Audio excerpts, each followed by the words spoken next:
안녕하세요. 수능 119입니다. 영상 제목 그대로 저는 독재는 실패하고 독학 3반수는 성공했습니다. 독재를 잘못된 공부법과 나태함이라는 환상의 콜라보로 말아먹은 전력이 있기 때문에 독삼은 제대로 된 공부법으로 성실하게 공부하기 위해 노력했고 다행히 성공했습니다. 전과목 공부법 영상은 따로 올려뒀습니다. 4년 동안 많은 학생들이 성적 올린 공부법이니 꼭 보시는 걸 추천해요. 이 영상에선 나태해지기 쉬운 독학생들이 열공 모드 유지하기 위한 방법을 알려드릴게요. 독학생들이 재종반보다 크게 실패하는 사례들이 유독 많아요. 독학이 가장 큰 적인 나태 때문입니다. 아무런 통제장치가 없는 독학 라이프를 성실하게 보낼 가능성은 사실 제로에 가깝습니다. 그럼 어떻게 해야 큰 실패를 피하고 성공할 수 있을까요? 모두 제 독재 실패와 독삼 성공이 경험담이에요. 4년 동안 멘토링하며 여러 독학생들이 공부를 도운 결과 깨달은 방법이기도 하고요. 여러분은 저와 같은 시행착오 겪질 않길 바랍니다. 첫 번째 파트입니다. 타인의 시선을 이용하자. 독학생은 공부 계획, 실행, 결과에 대한 평가를 모두 혼자서 해내야 합니다. 성적이 좋지 않아서 다시 한번 수능을 보는 거잖아요. 근데 이런 과정을 모두 혼자서 해내갈 수 있을까요? 그리고 공부 좋아하는 사람 세상에 없어요. 근데 아무런 통제장치 없는 독학 기간 동안 꾸준히 공부를 할까요? 대부분 그렇지 않을 거예요. 또 모든 걸 혼자 하다 보면 과대평가와 자기합리화에 빠지기 쉬워요. 저도 독재 때 그랬거든요. 독재 당시 저는 잘못된 공부법을 고수하고 있었습니다. 공부를 해도 성적이 조금씩 떨어지고 있었죠. 공부법이 잘못되었음을 인정해야 했지만 떨어지는 성적에 혼자서 갖가지 변명을 대며 자기합리화를 했죠. 인터넷이 공부법 글도 입맛에 맞는 것만 읽으면서 내 잘못된 공부법을 정당화시킬 뿐이었습니다. 독학은 나를 도와줄 객관적인 제3자 없이 공부하는 겁니다. 그래서 과대평가와 합리화의 악순환을 멈추기가 힘들어요. 그래서 타인의 시선을 이용해야 합니다. 근데 독학하면서 어떻게 타인의 시선을 이용할 수 있을까요? 간단합니다. 날 객관적으로 봐줄 멘토를 두면 돼요. 찾으려면 주변에 좋은 멘토들이 정말 많습니다. 학교 학원 선생님, 공부 잘하는 친구들은 내가 겪고 있는 시행착오에 대한 답을 이미 가지고 있을 수 있어요. 독학생으로서 어려움을 이야기하면서 도움을 요청하면 다들 기꺼이 도우려 할 겁니다. 뻘쭘한 것도 순간이에요. 1년 입시의 결과를 바꿔버릴 조언을 얻을 수도 있습니다. 내공 차이가 있어서 혼자서는 안 풀릴 고민이 조언 한마디에 풀리는 경우도 많아요. 저도 독삼 때 재수 성공한 친구에게 도움 많이 받았고요. 그리고 같이 공부하는 사람은 그 자체로 최고의 공부 자격제입니다. 독학을 함께하는 친구는 어려움을 나누는 동반자이자 선의의 경쟁자입니다.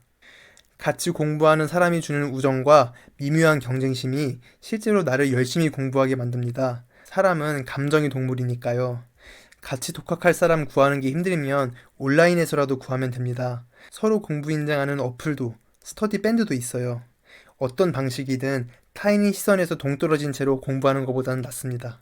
실은 굉장히 나태하게 수험 생활을 하고 있으면서 나는 그럭저럭 잘하고 있다는 착각을 하는 독학생들이 많아요. 공부 결과를 공유할 사람이 있는 것 자체가 이런 자기합리화를 많이 줄여줍니다. 두 번째 파트는 행동장치를 많이 만들자입니다. 독학은 본인과의 약속을 스스로 지켜나가는 겁니다. 하지만 약속을 어겨도 뭐라 할 사람 하나 없죠. 그래서 성실하던 학생들도 독학 과정에선 그 의지가 녹아버리는 경우가 많아요. 다들 제 독학 재수 결과를 듣고 많이들 놀랬어요. 고등학교 다닐 때 그래도 꽤 성실했었는데 쫄딱 망해버렸으니까요. 나를 통제하는 게 아무것도 없으니 나태해지기 정말 쉽더라고요. 그래서 독삼을 앞두고 어떻게 해야 공부를 하기 싫을 때도 공부할 수밖에 없을까에 대해 고민했어요. 그 답으로 나만의 행동장치를 만들기로 했죠. 행동장치란 강제적으로 나를 행동하게 하는 장치입니다. 행동장치는 많으면 많을수록 좋아요. 멘토의 존재, 공부인증 어플, 추천은 안 하지만 독재학원도 있습니다. 그래도 독재학원에 돈을 쓰는 것 자체가 큰 행동장치입니다. 열심히 안 하면 생돈 날리는 거니까요. 위계주도 학습이죠. 그리고 플래너 쓰기. 매일 부모님께 검사받기로 했다면 초강력 행동장치가 될 겁니다. 부모님은 365일 생활 밀착형 멘토시니까요. 의지는 언제든 약해질 수 있어요. 자신을 과대평가하지 말아요. 모든 방법을 동원해서 나를 구속해줄 행동장치를 최대한 많이 만들어 놓으세요. 세 번째 파트, 찾기도 힘든 동기부여 그만 찾고 작은 성공에 집중하자. 독학생은 나태해지기 정말 쉬워요. 그래도 내가 왜 공부하고 있나에 대한 확고한 답이 있으면, 즉, 동기부여가 되어 있으면 잘 흔들리지 않아요. 그래서 동기부여에 대해 고민해보는 것도 좋지만 가장 확실한 건 단기 알바해보는 겁니다. 돈을 힘들게 직접 벌어보면 한동안은 감사하면서 공부할 수 있을 거예요. 근데 동기부여 문제로 오래 고민하진 않았으면 해요. 사실 20대 초반 나이에 큰 동기부여를 갖는 경우는 거의 없으니까요. 그러니까 역으로 한번 생각해 봅시다. 올해 독학이 망하면 어떻게 될지를 떠올려 보세요. 창창한 20대에 1년도 날리고 나에게 평생 따라붙을 학벌도 얻지 못하는 거예요. 온 가족에게 패기 있게 독학 선포를 한 나 자신에게도 부끄러운 일이 되는 겁니다. 그때 내가 재종반 갔으면 수능 결과도 달랐을까라는 후회를 평생 할 수도 있어요. 위기감이 생길 거예요. 불안할 거예요. 그 위기감과 불안을 동력 삼아 공부하세요. 가장 효과적인 동기부여는 위기주도 학습입니다. 그리고 많이들 동기부여가 제대로 되어 있어야 열공이 가능하다고 생각하죠. 근데 사실은 거꾸로예요. 공부를 열심히 하다 보면 동기부여가 저절로 됩니다. 생각해 보세요. 공부를 열심히 하다 보면 안 풀리던 문제가 풀리고 헷갈렸던 개념이 이해가 가고 맨날 폰만 보던 내가 달라지는 걸 느낍니다. 이 모든 게 나에게 작은 성공으로 다가와요. 이 작은 성공들이 나에게 해낼 수 있다는 자신감을 줍니다. 그리고 이 자신감이 결국 내가 왜 공부하는지에 대한 답을 줍니다. 나도 열심히 할 수 있는 사람이고 열심히 하면 해낼 수 있다는 확신이 마음속에 자리 잡게 되니까요. 동기부여가 되는 거죠.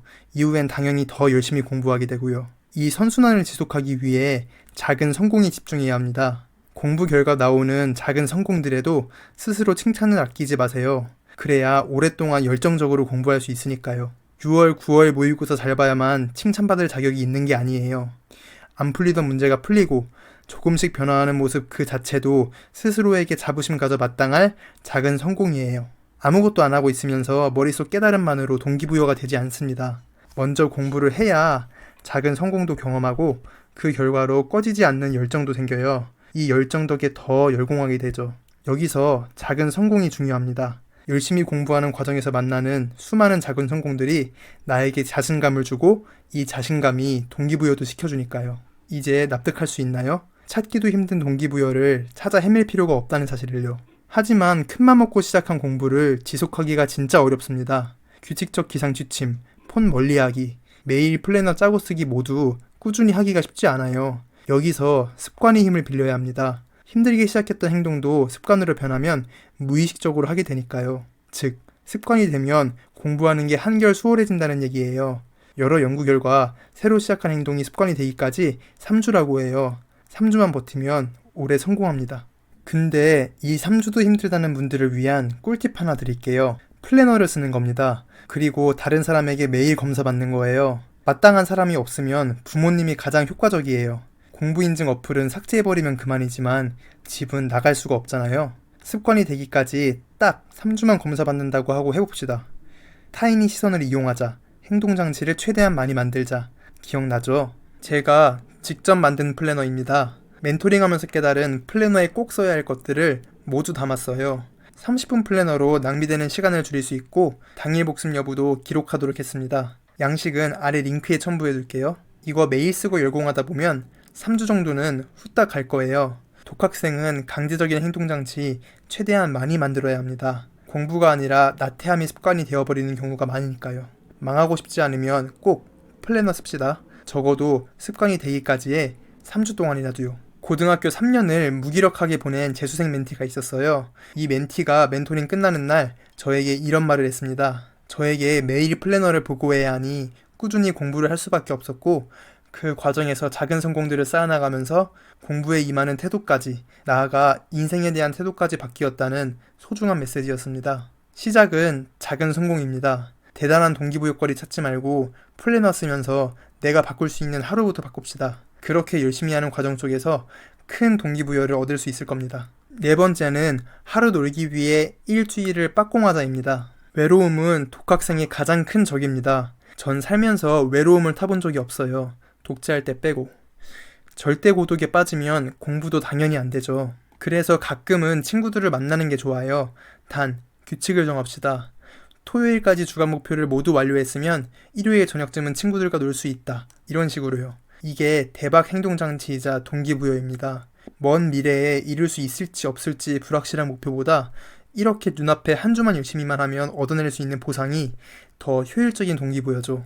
독재 때는 수험생이라는 의무감 때문에 스트레스를 제때 풀지 못했어요. 공부도 더 안 되는 악순환에 빠졌죠. 그래서 독삼 때는 일주일에 한 번쯤은 친구들이랑 놀았어요.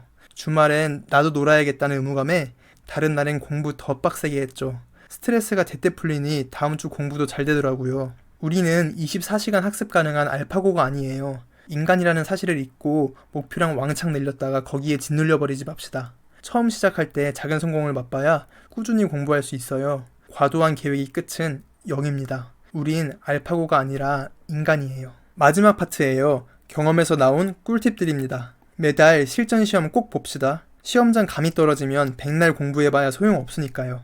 새로운 문제들 시간 제한 두고 푸는 연습은 그 자체로도 중요합니다. 그리고 중간평가의 존재가 공부 열심히 하게 하는 동력도 돼요.